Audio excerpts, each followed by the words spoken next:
So yesterday we created a VPC and its components.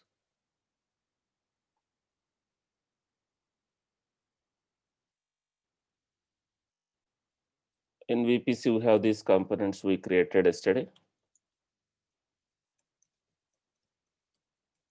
Subnets, IGW,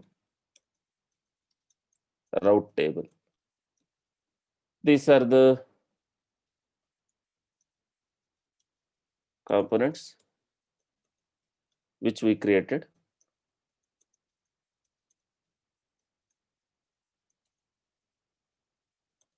In VPC yesterday. Optionally, the NAT, network address, translate. Now, let's assume I have two networks.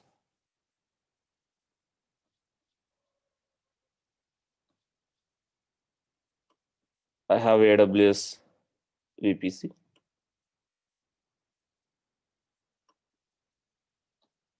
I have one network.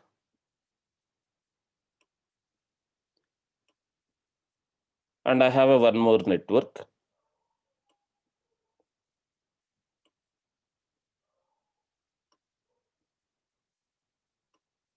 I have one more network.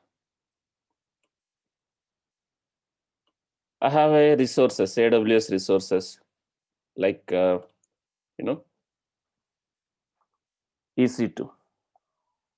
I have AWS resources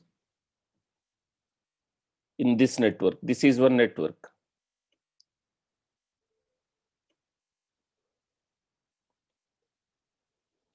VPC1. This is one more network.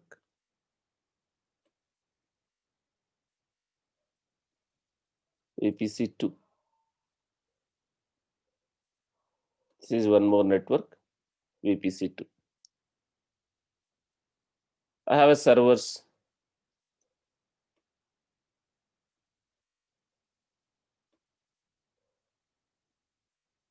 So by default, these servers will be able to talk to each other without internet, within intranet, private network. This server can talk to this server because it is in same network. Suppose I have some servers in another network.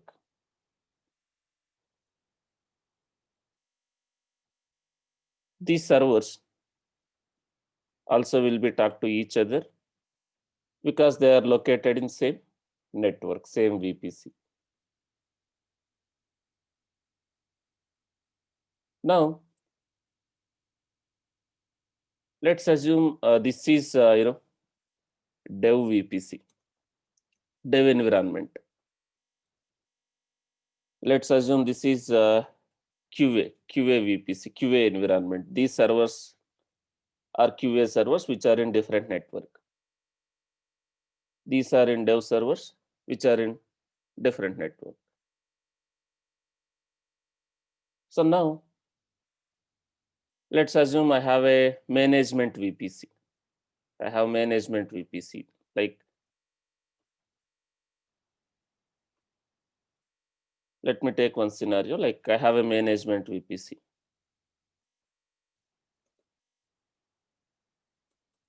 I have CI/CD servers, Jenkins servers, Artifactories, all in this VPC. I have like CI/CD servers.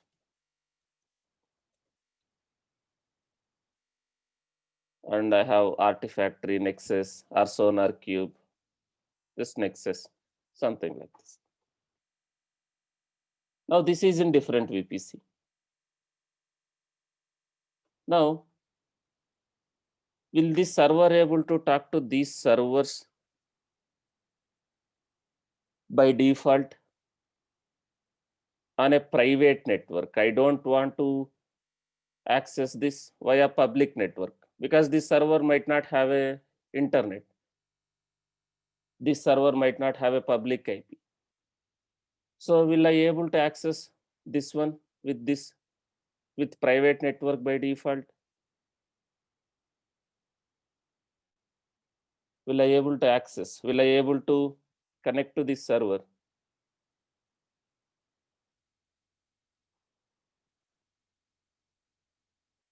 Will I able to connect to this server from this server on a private network by default? No, right? That is not possible because that is different network. So how can I make it happen, right? The servers in one VPC has to talk to the servers in another VPC over private network. So that is where we have a concept of VPC pairing. I need to I need to create a VPC pairing connections. Pairing connection between this VPC. So if I create a VPC pairing, if I define the routes between these two networks, then this server can talk to this server on a private network, on a intranet instead of internet. You don't need a public IP, you don't need a internet, even though these two are in different networks. Okay. So if this guy has to talk to this, there should be a pairing connection. There should be a pairing connection. So let me show that now. I have a default VPC, let's assume, and this is one VPC. This is our, just now, like yesterday we created this VPC.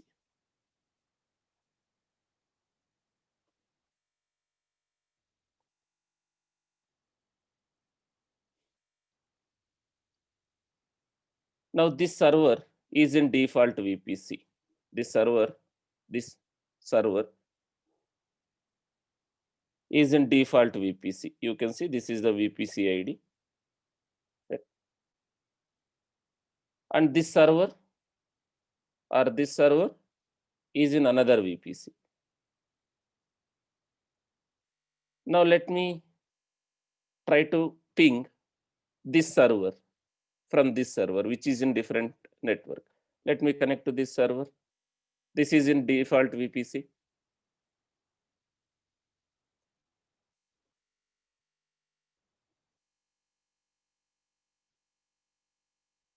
I just want to test the connectivity.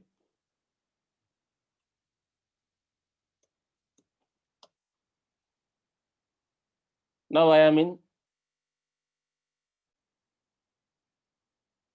this server. This is in default network, default VPC.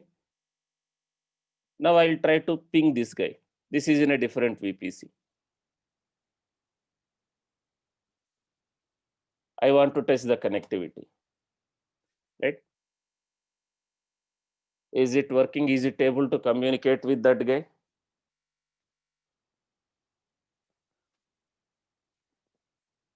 No, it's not able to communicate.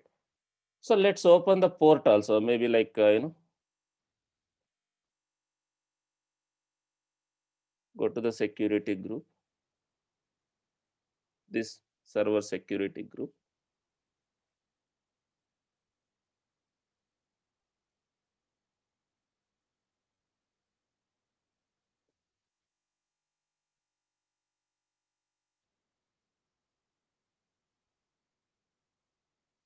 Internet Control Message Protocol, this ICMP. Okay. So just open, because this is blocked by default. This is blocked by default. SSH port is already opened, but ping will not use SSH port. I'm just opening this ICMP protocol, Internet Control Message Protocol. I no need to open for everywhere. I need to open for, if I need to open for specific network, CIDR. I can open something like this. This is the other network, right? This network 172 dot, think 31 dot.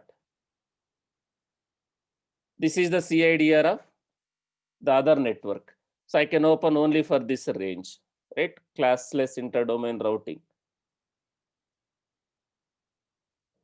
So I can open only for some like range, something like this range. Or I can give a subnet range also. If the request is coming, let me open another tab.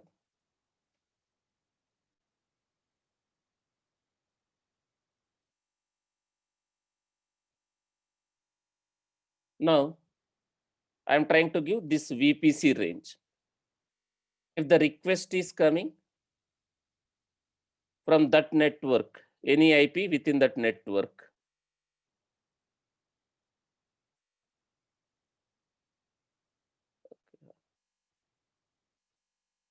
any IP within that network, I am opening the port. Again, suppose I want to open only for some subnetwork, right? You can give a subnet. The server is in subnet, right? Whatever server now I am trying to, I already connected to one server. From that server, I am trying to ping. From this server, I am trying to ping, right? You can open port only for this subnetwork. Instead of VPC CIDR, you can give a subnet CIDR, the subnetwork CIDR.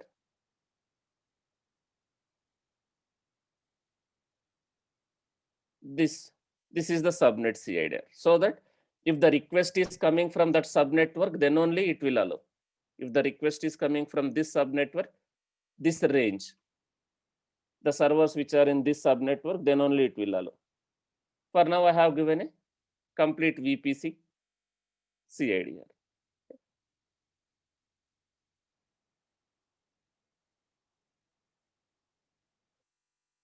So now I have opened that port also, but like I have opened that protocol also, but is it able to communicate still?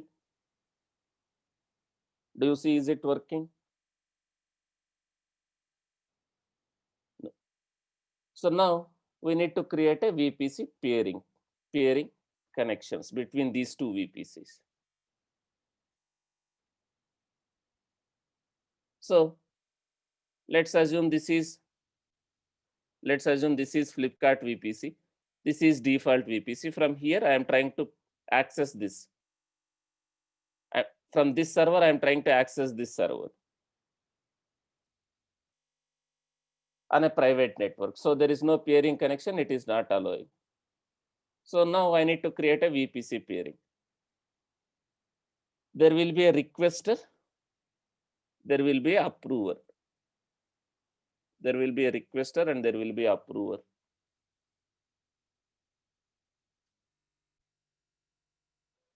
So this guy will request the peering connection and this guy has to approve. Now, the questions here. In an interview, then you may get these questions. Can I create a VPC peering if VPCs are in two different regions or in two different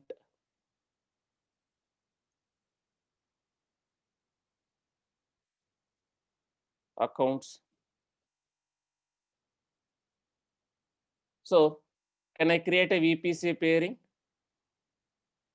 if VPCs are in two different regions or in two different accounts, right? What is my question here is, Like let's assume this is Mumbai region. Source is like requester is in Mumbai. Suppose this is in a different region. Can I create a peering connection? Or this is in a different account. Can I create a peering connection? So yes, we can create.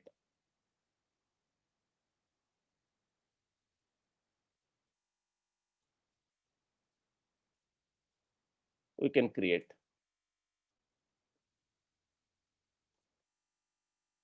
We can create the peering connection. Now, what is the rule? If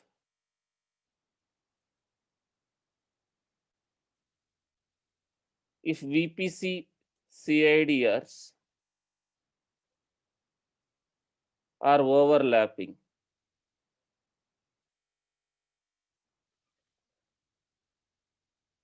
if VPC CIDRs are overlapping, can we create peering? I mean to say, you have VPC1, you have VPC2. So you are having overlapping in your network IPs range. Suppose you have given something like this.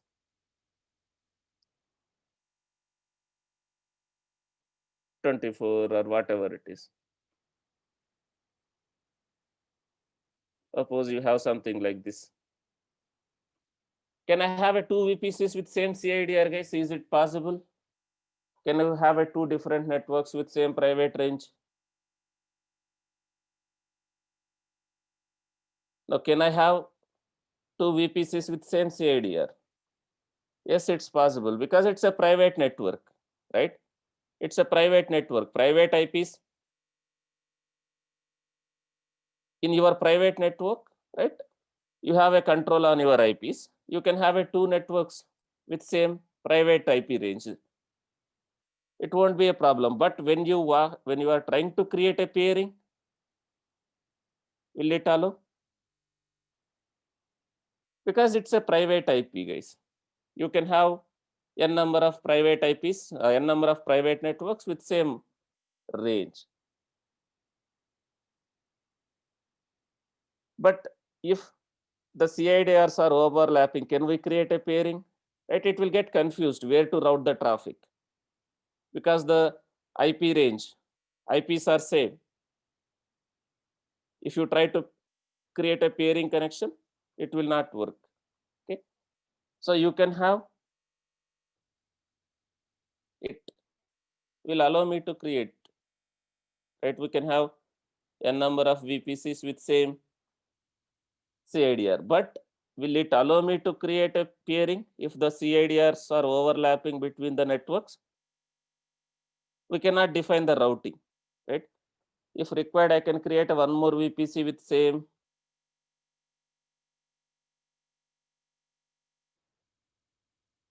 CIDR.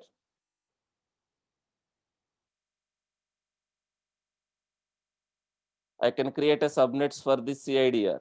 But since CIDRs are overlapping, can I create a peering between these two when we define the routing? Right? Because the range is same, it will not work.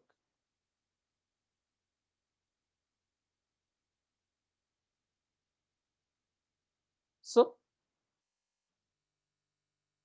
we cannot create a pairing if the CIDRs are overlapping between these two networks. Okay?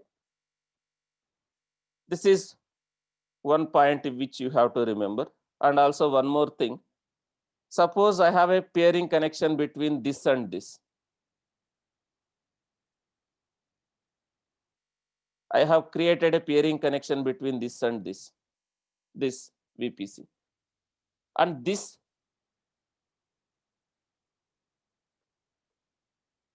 there is a pairing connection between this and this. There is a pairing connection between this VPC to this VPC. and there is a peering connection between this to this. Does it mean will I able to access these two? This guy has a peering connection between this and this. There is a peering connection between this and this. Does it mean will I able to communicate between this VPC to do this VPC? Transitive peering. Will it allow?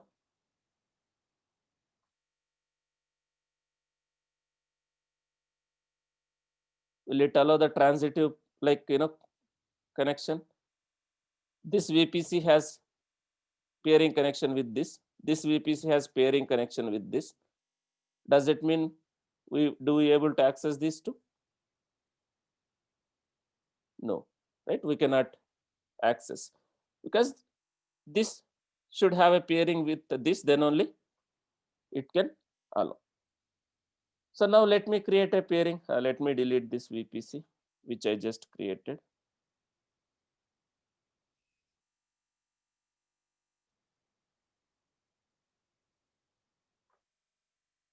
Now I want to create a pairing between these two. There will be a source, there will be a requester. Sorry, there will be a requester, there will be an approver. Now you have a section here, peering connections. You have a section here, peering connections.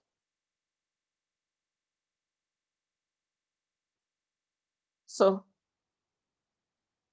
create a peering connection.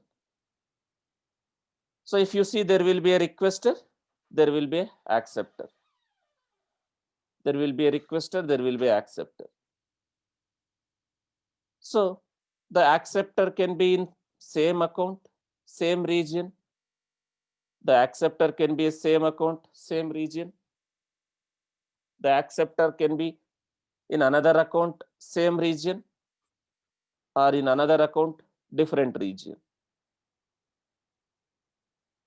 So I'm trying to create something like this peering connection between these two, default VPC to Flipkart VPC.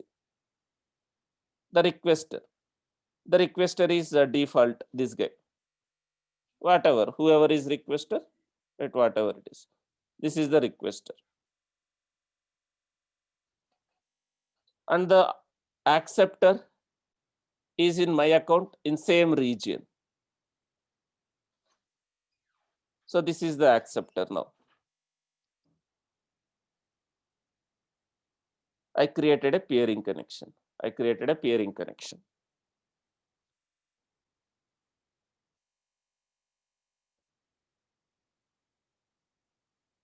We created a peering connection. Now, the acceptor should accept.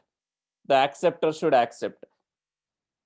Since the acceptor is also in same account, since the acceptor is in also same account, I can approve this.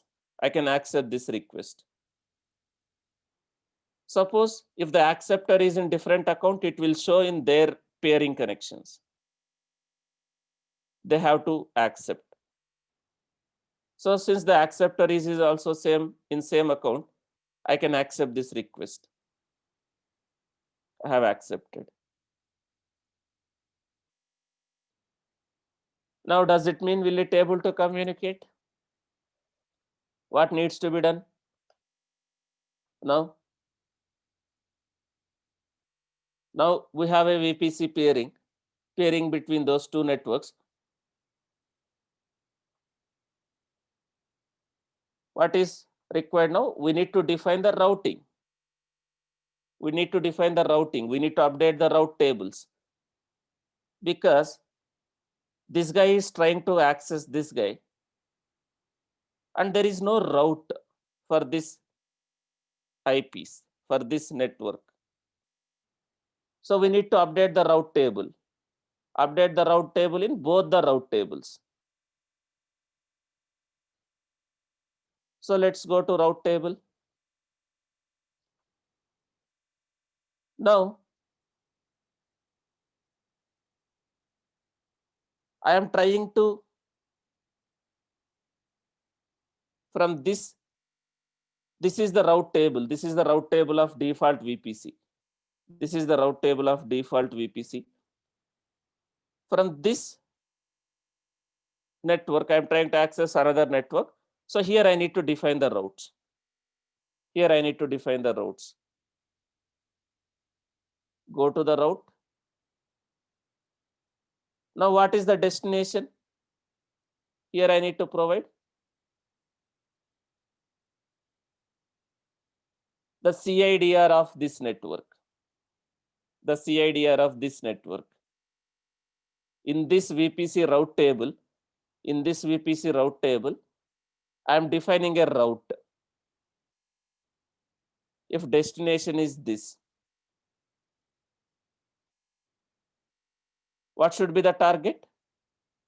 The target should be that peering connection. The target should be that peering connection. I am defining a route. This is the VPC CIDR for this.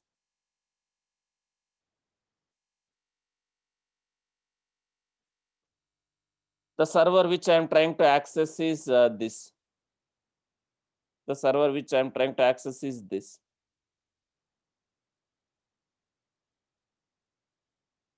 From this server.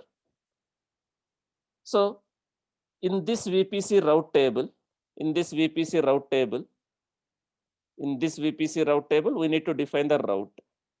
If destination is this, what is the target? Peering connection, so that it will route the traffic to this. So peering connection. Peering connection. So the target is this peering connection. Peering connection. Select this. This is the peering connection. Save this route. This one. Now there is a route in this route table. Now in the other side, still it is not able to access. In the other side also we need to update the route.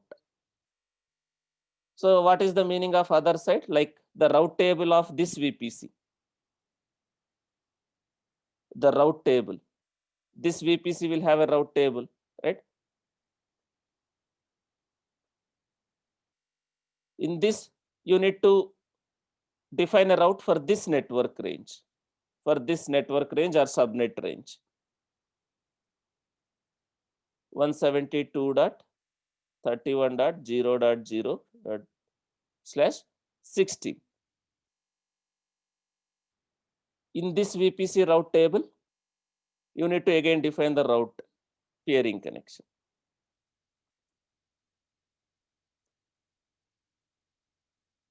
In this VPC, if you have a you have defined a route table at subnet level, then you need to define that.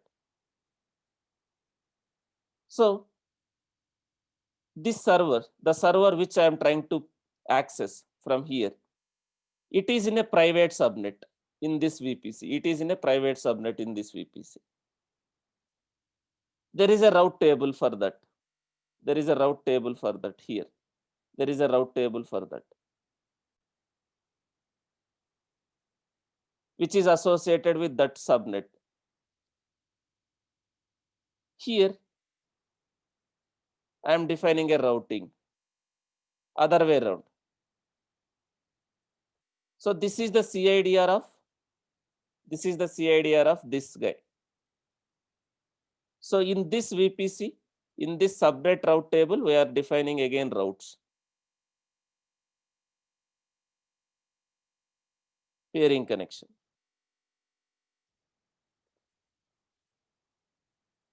Now we have defined. Now do you see? Now is it able to communicate?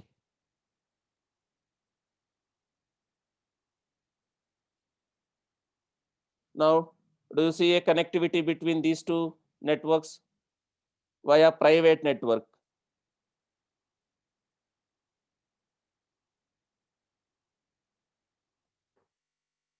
Now other way around, this guy also,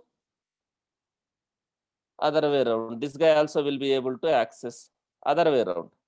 This server also,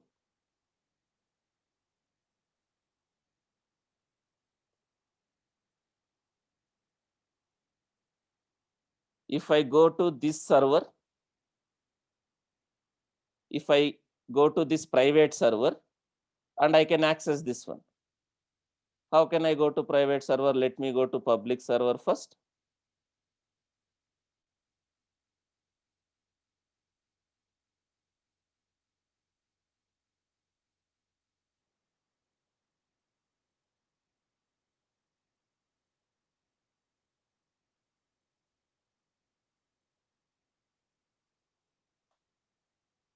So from here, I will SSH to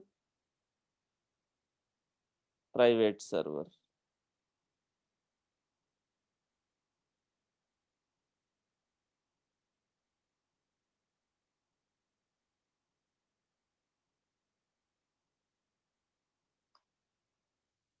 Now I am in this server.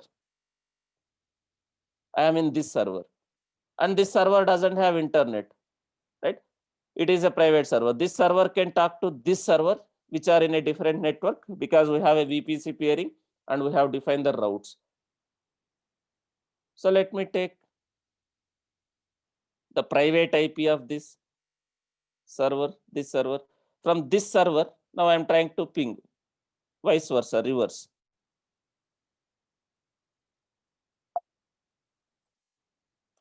And you have to open that IHCP port, right, in this server security group, here in this server security group. You open this protocol so that it will work, the ping will work. You can define for everywhere or whatever range you want to define. Now do you see? Vice versa. This is private server. It doesn't have internet. And I am able to access the other server which is running in a different network. Vice versa. So with the help of VPC pairing, one server can communicate with another server over private network without internet. So this is how VPC pairing will work. Now, if I want to delete a VPC, can I delete a VPC without deleting the active resources in that network? Can I delete a VPC without, if there are active resources in VPC? Suppose I want to delete that network completely.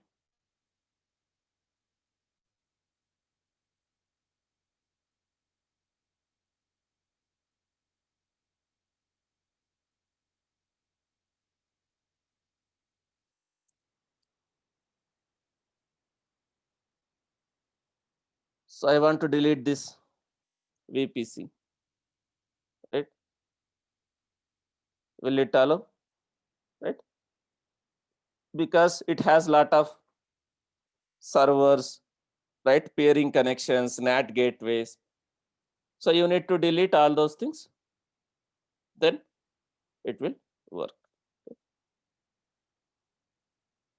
So if you want to clean up, guys, delete NAT if you have created, delete the servers which you have created, then you can delete a VPC.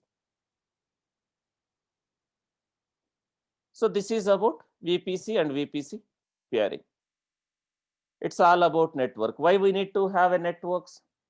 What we are trying to achieve by creating a servers in different networks, in different VPC? Isolation, security, right? You can isolate your servers from other servers and you can apply your security for that network, for that VPC. So this is about VPC, and there is one more service called IAM. There is a different service called IAM. We'll try to discuss what is IAM, what is the purpose of IAM, and what are the components of IAM. Identity and access management. So AWS administration. AWS administration. Access to the AWS resources.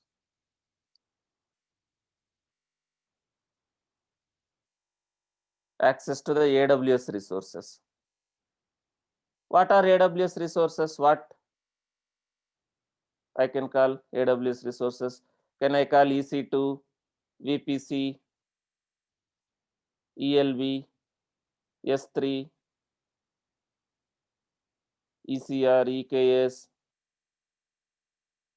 Can I call these as AWS resources?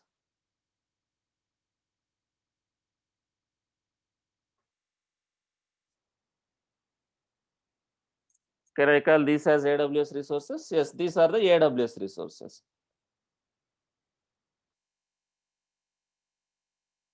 So using IAM, I can manage access to these AWS resources. Who can access what?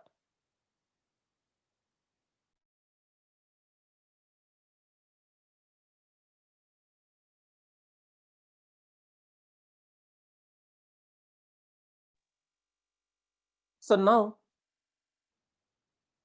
as a which user I am accessing my AWS resources, I'm managing AWS resources, I'm creating servers, I'm creating networks, I'm creating buckets, I created a load balancer.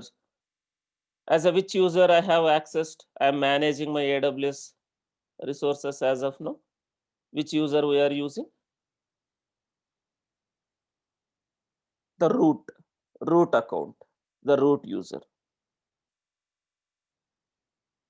The root user. Suppose you are working in some account, some project, right? Like we are using AWS. Does everyone will have a root user credentials? Like suppose you are operations guy, there is a developer, there is a AWS architect, AWS administration team. Does everyone will get a root user these credentials? So everyone will have their own user, right? And I need to manage the permissions. As a developer, if he logs into the portal, as a developer, he is accessing AWS, is accessing AWS via GUI or CLI or whatever it is. I want to give him a read-only permissions. The developer should not have an option to terminate the servers. The developer should not have option to delete the servers or create the servers. I just want him to have a read-only permission. Or I want to have permissions to only for EC2. I don't want to give a permissions to another service. So how can we manage the administration or permissions? Right? Using IAM. There is a service called IAM. Manage access to the AWS resources. Identity and access management. Identity and access management. So there will be two things: authentication and authorization.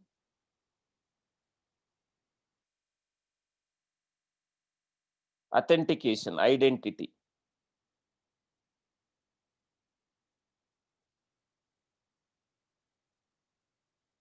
What is the meaning of authentication? What is the meaning of authorization, guys? There will be two things. If you take Jenkins, right? If you take Nexus, everywhere you are doing administration, right? In Jenkins, can I manage the permission? Suppose a developer has logged into the Jenkins portal. I want him to just execute the jobs. I don't want him to modify the jobs. I don't want him to delete the jobs. Can we do that?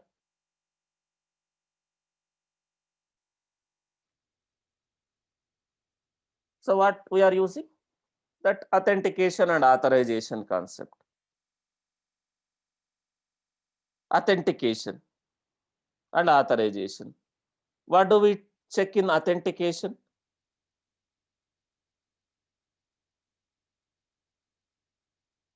What do we check in the authentication? Identity of the user, whether he is a valid user, whether he is a valid user in the organization, whether he is a, whether the requester is known to the system, the credentials, whether he is a valid user or not. Identity, whether you are valid user or not.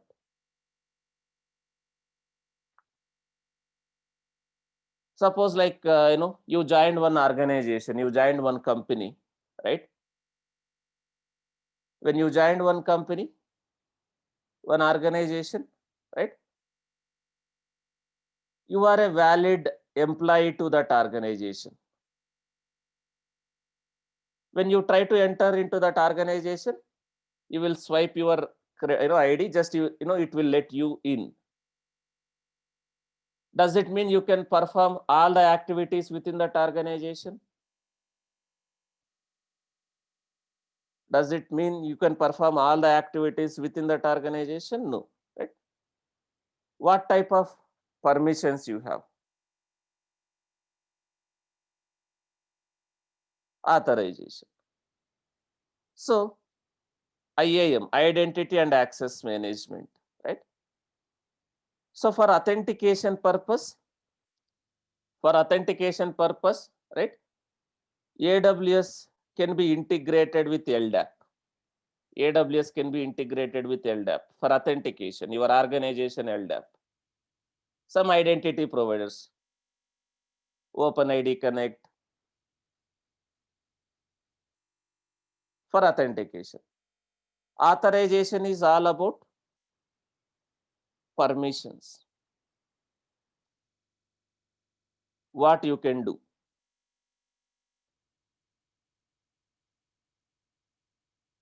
So if you see, when I go to IAM,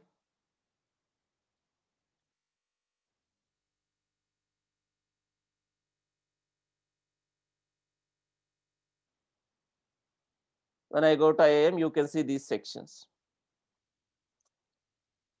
Users, groups, roles, policies, and identity providers. What is identity provider? This can be integrated with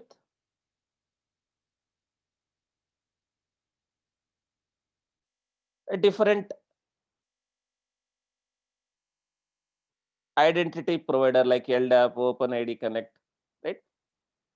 So use an identifier, identity provider to manage your user identities outside of AWS.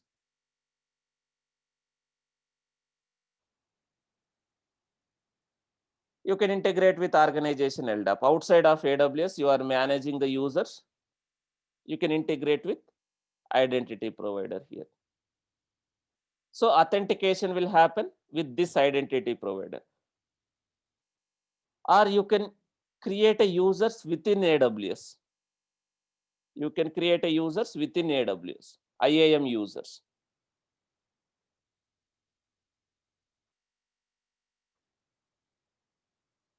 Users. We can create a users within AWS. The way you have created a users in Jenkins Nexus.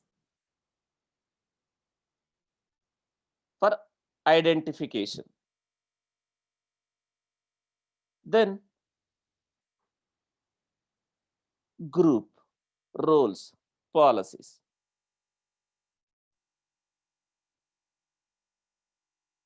We have this user, group, policies, roles, and identity provider. So user,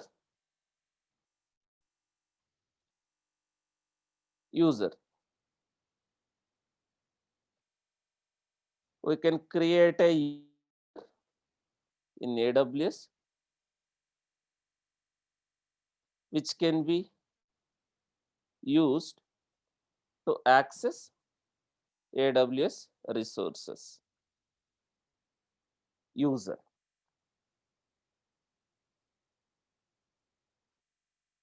So group, what is basically group, guys? In case of any authentication and authorization concept, what is group? Group will have one or more users, right? Development group, DevOps group, like dev team, QA team, right? Group will have one or more users. And policies. What is policies here in AWS IAM? Permission. Specific permission. Read, write, something like this. Update, delete.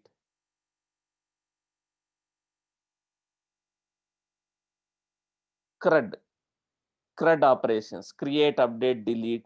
Right? Specific permission to a specific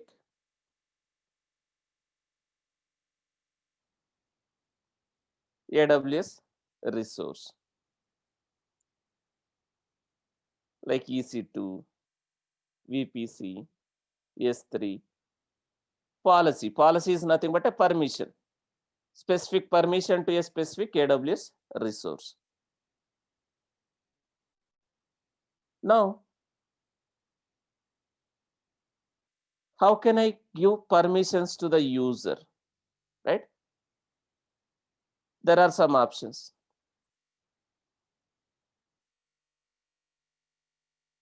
We can attach policies to the user directly. We can attach the policies to the user directly. The policies, these policies. So whatever policies we have attached to that user, he will be able to perform that action. Or you can do one more thing. We can add policies to the group while creating a group, or after, we can add policies to the group. And if I add user to this group, whatever permissions the group has, will he able to perform, guys?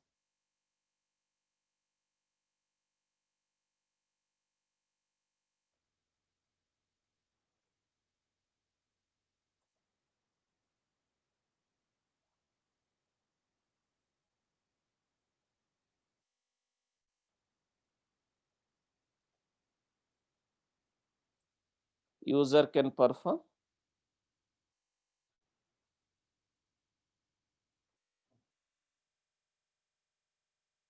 Or user will get a permissions based on the policies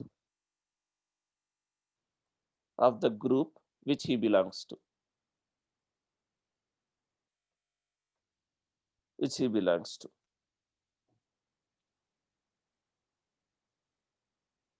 So we can directly attach the policies to the user, or we can create a group and add the policies to the group.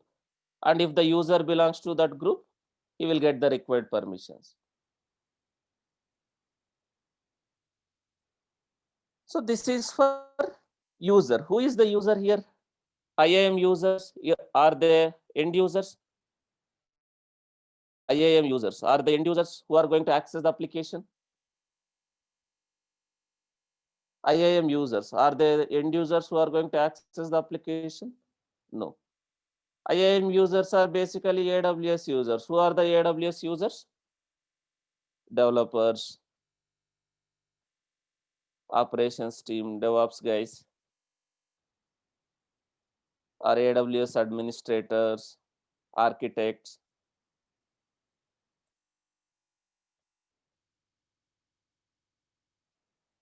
etc. The guy, the people who manage AWS resources, who access AWS resources. So users, as a developer, I want to access. As a DevOps guy, I want to access, right? So we can use these concepts to manage the permissions. Now, since I don't have LDAP, since I don't have identity provider, if I have identity provider, I can map, I can give permissions to the LDAP groups. So now I will demonstrate with user, IAM user. Let's assume I need a permission. So I'm going to create a user. Now let's assume I'm creating a user called Mithun. Or let me first create a group. Let me first create a, right? Let me first create a group. I'm creating a group called dev. And what permissions you want to give for this? So these are policies. Already AWS has predefined policies. They have created a lot of policies, predefined policies. If required, you can create your own policy. There are a lot of policies already. Policy is nothing but a permission. So I am trying to select the policies. EC2, read-only access. Read-only access. This is created by AWS. Already this policy is created by AWS. This policy is predefined. I'm giving read-only access. Similarly, VPC, read-only access. Whatever services you want to give. S3, read-only access. For whatever services you want to give. And I don't want to give access to the EFS. Elastic File System. EFS. Elastic File System. I don't want to give access at all. Not only, not read-only also. So you have permission like services like EKS, ECR, Elastic Container Registry, read-only access or full access. So you can select the policies while creating a group. As of now, I just selected these three policies while creating a group. I created a group. Group has these permissions, these policies. If you see read-only permissions, EC2 read-only.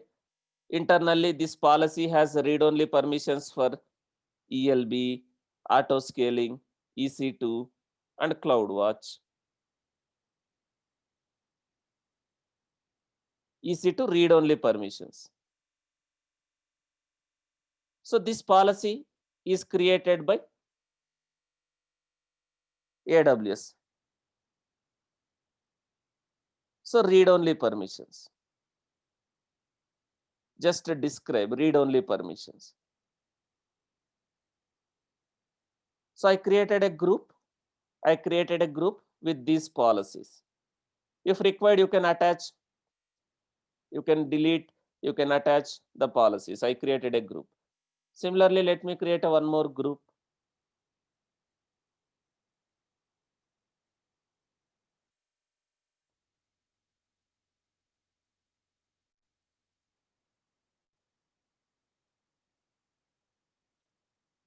So for these guys, I want to give full access, VPC full access based on the scope, of this team.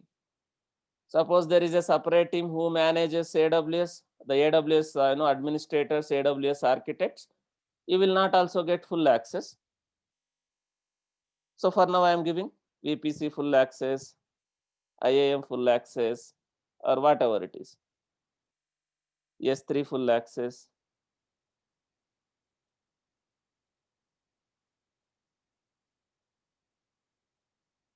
EC2 full access, something like this. Guys, there is a one more here. If I select this, what will happen? Administrator access. If I select this policy, what will happen? You are giving complete permissions to all the resources, administration access. If you want to give admin access, you can just select this policy. So let me create, as of now, I have given only this full access for these services.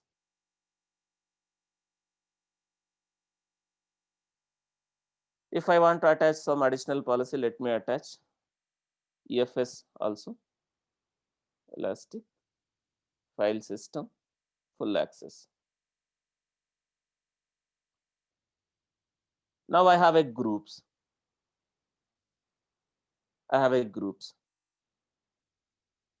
Now let me create a users now. Let me create a users. I am creating a user.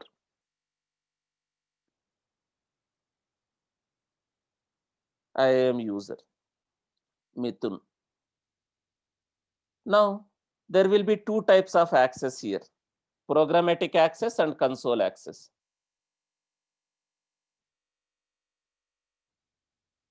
Programmatic access and console access. So what is console access? What is required to access the AWS resources via console? What is console access here? GUI. How are we accessing this one? What is required? You need a username and what? Password. And what is programmatic access? Programmatic access, CLI, API, whatever it is, SDK, etc. So if I want to access using programmatically, what we are using, what is required? Can we access programmatically using username and password, or what are we using?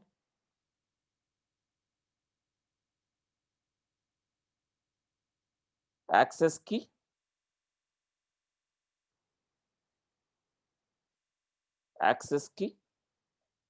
and secret key. Access key and secret key. Programmatic access. Suppose I want this guy to have only console access. I don't want to give a programmatic access. I want this user to have only console access. I don't want to give a programmatic access. Then I can select this.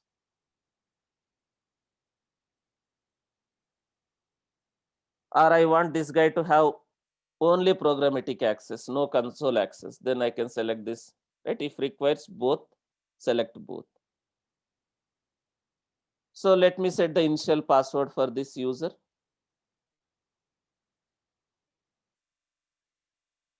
And user must create a new password in next sign in. Let me create a user. I'm creating a user with programmatic access, console access.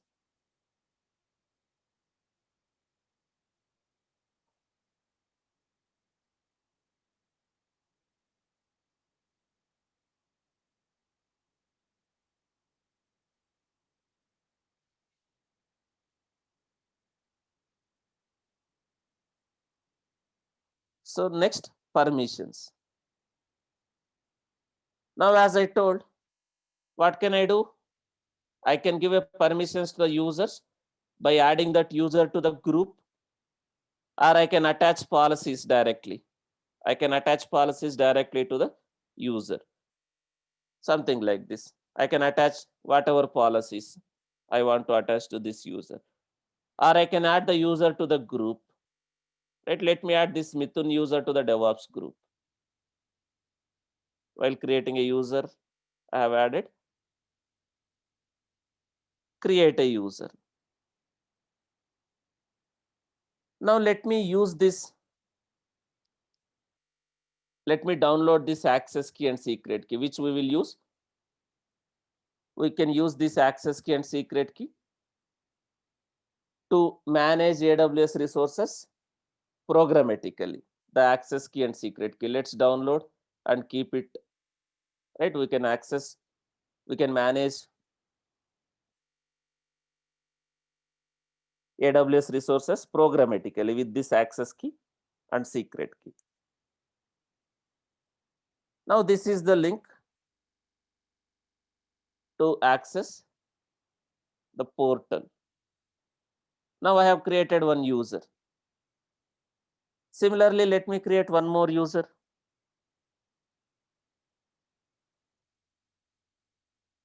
Let me give a user called something.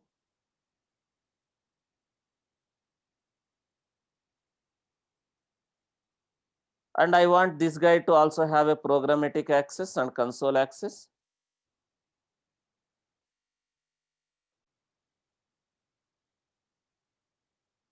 And I will add this user to this group, development group.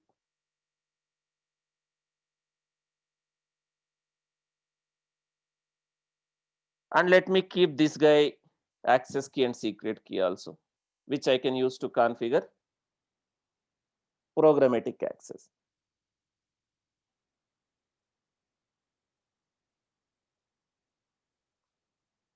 Now, this guy want to log in, right? He can log in with his credentials now. So let me open a private window. Let me open a private window.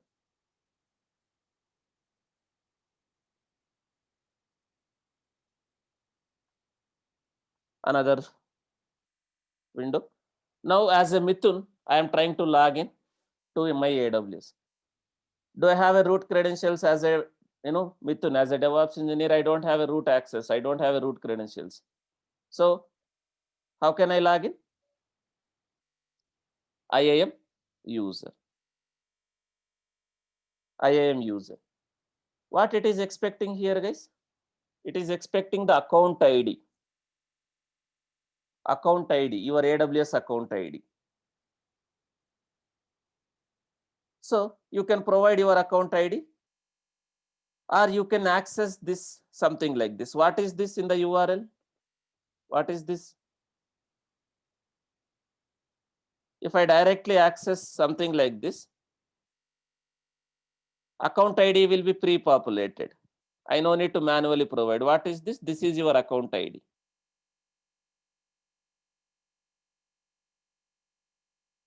That is your account ID.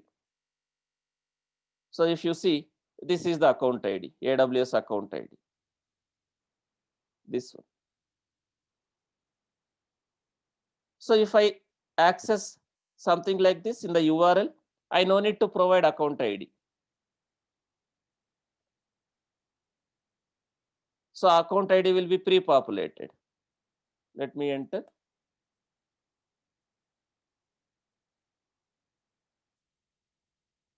Account ID is pre-populated. Now let me log in as a Mithun user.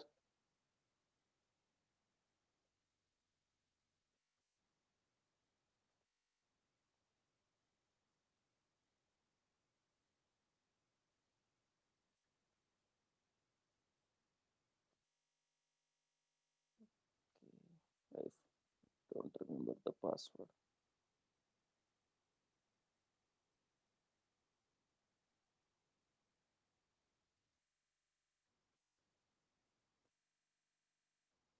I forgot that password. Okay, let me.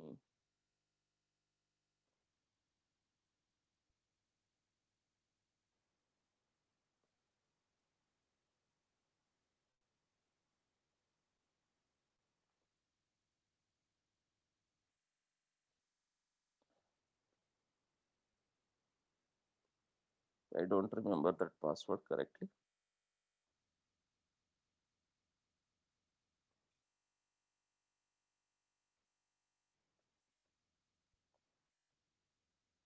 Programmatic access, console access.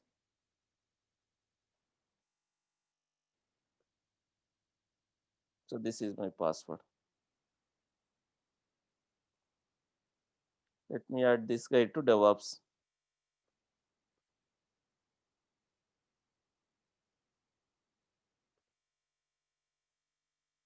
So now let me test at 1, 2, 3, 4. So as a Mithun user, he logged in, and first login is updating the password.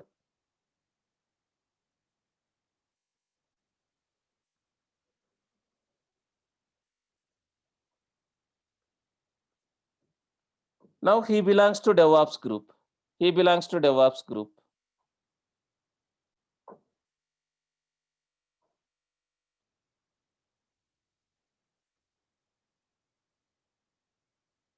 He belongs to separate group, like he belongs to the DevOps group.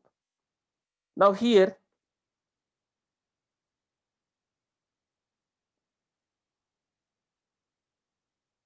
he has a permissions to VPC, EC2, right? Let me, I think he is in different region. Let me switch to Mumbai region.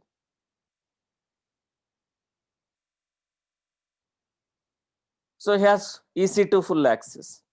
He has EC2 full access. He can terminate the servers. He has EC2 full access. He can terminate servers. He can create servers, but he doesn't have access to IAM. He doesn't have access to IAM. The moment he goes to IAM, he is getting an error.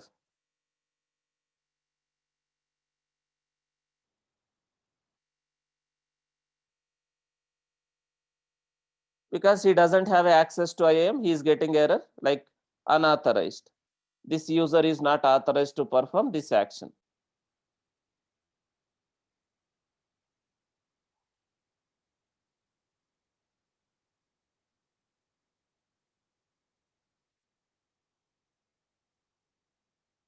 So based on the attached policies, he can perform the operations in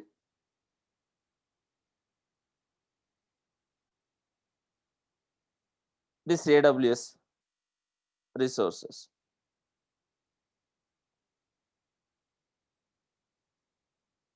Now let me try to log in as a other user. Now he can go to S3. He has a permissions, full permissions. He can upload, he can delete, he can create a buckets. But he doesn't have access to few resources like EKS, Elastic Kubernetes Cluster, service. So here he is getting a error.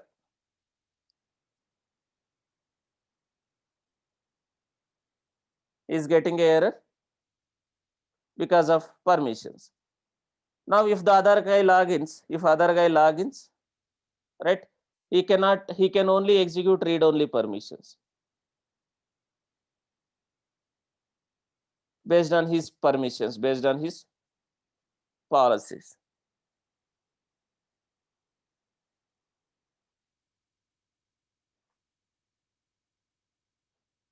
So if other guy logins,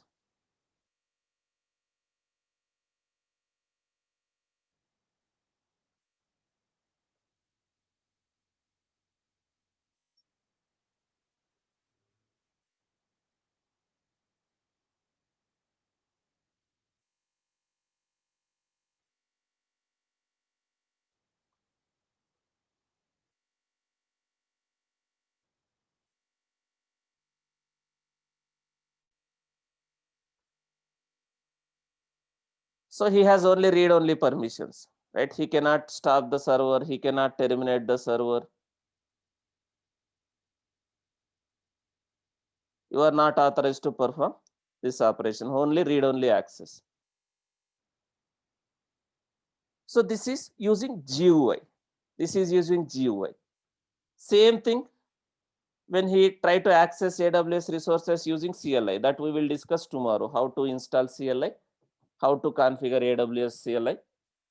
We'll discuss tomorrow. Now, there is a one more concept called role. What is this role? Where do we use this role? A role. We can create a role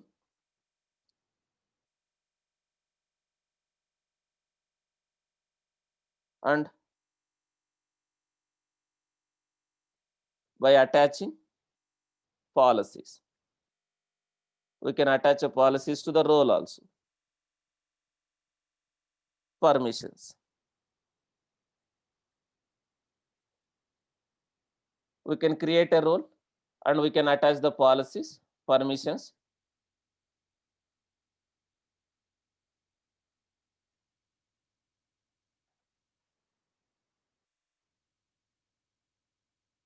We can create a role.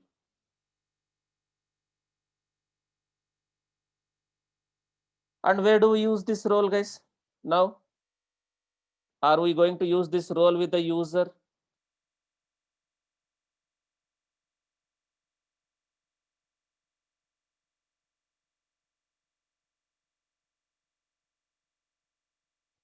So user has a policies or user belongs to group, right? So where can we use the roles? As anyone has any idea, where can we use the roles?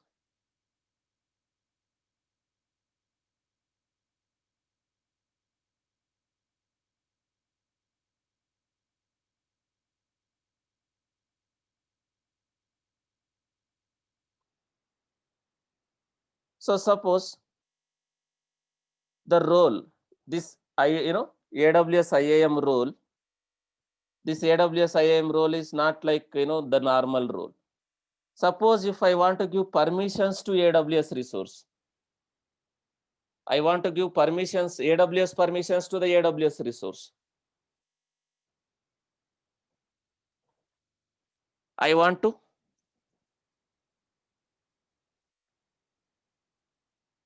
give permissions to the AWS resource.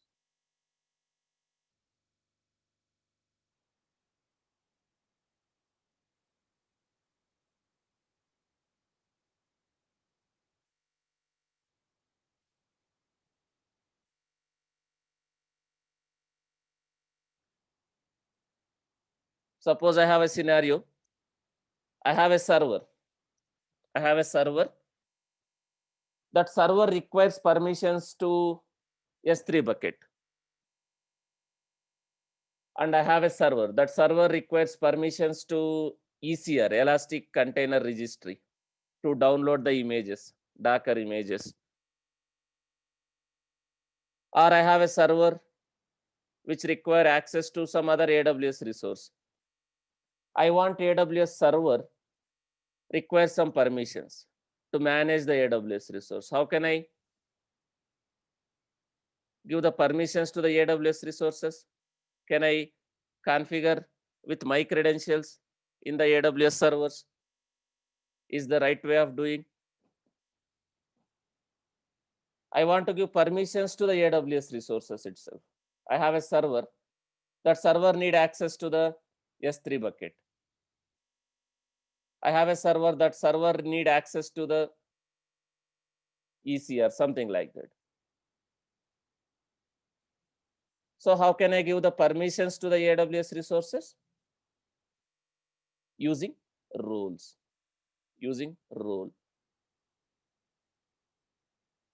Roles can be used to give AWS permissions to the AWS resources like EC2.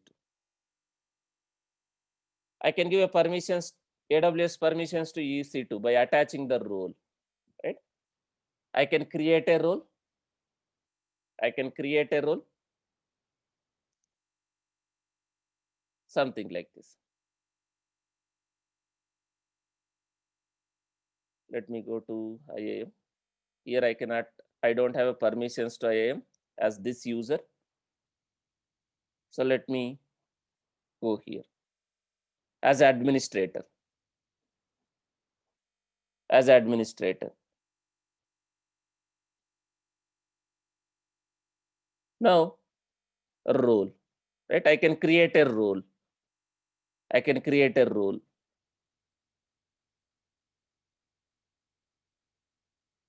You can select the use case, like, let's select EC2. And here you can attach whatever permissions you want to attach. Suppose I need that server should have a S3 access. So it will be able to download or upload objects to the S3 bucket from that server. I can give a permissions to S3 bucket to the server with the help of role. I have given S3 full access, something like this.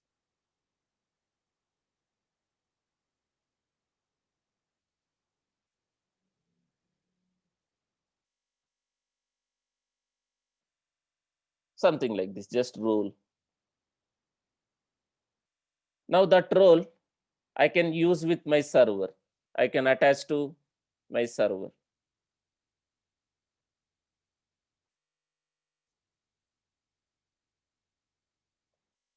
So for whatever server I want to give permission, right?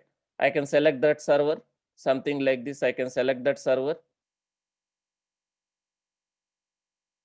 So instance, go to actions, security.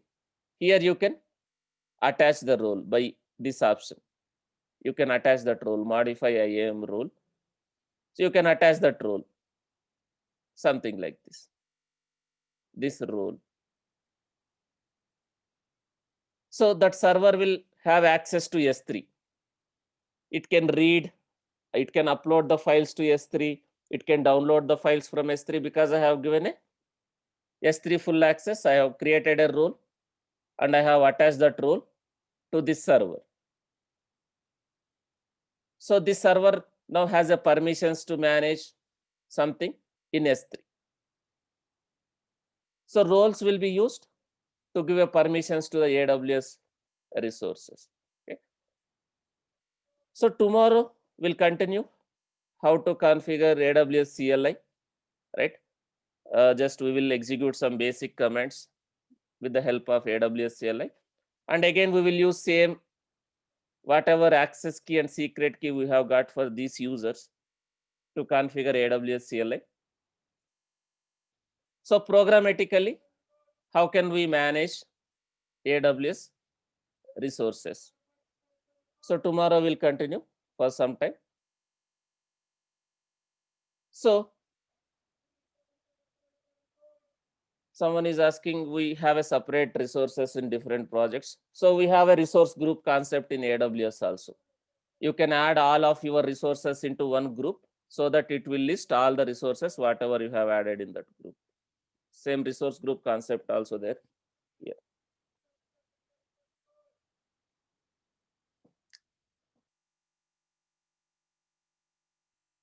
Okay, guys, try to practice whatever we discussed today. I want you to finish this VPC pairing and send the screenshot of this connectivity. Okay, try to complete this VPC pairing and send the screenshot once you are able to communicate with each other on a private IP. So we'll continue tomorrow with the CLI, right? Since you already aware about Terraform, I will just execute some Terraform script, which will create a VPC, which will create a subnets, which will create a route table. So you already aware about Terraform basics, right? I will just execute some script, Terraform script, which will create a VPC, route table, subnets, IGW, all those things. Tomorrow we'll continue with pending items. From day after tomorrow, we will be starting Docker, guys.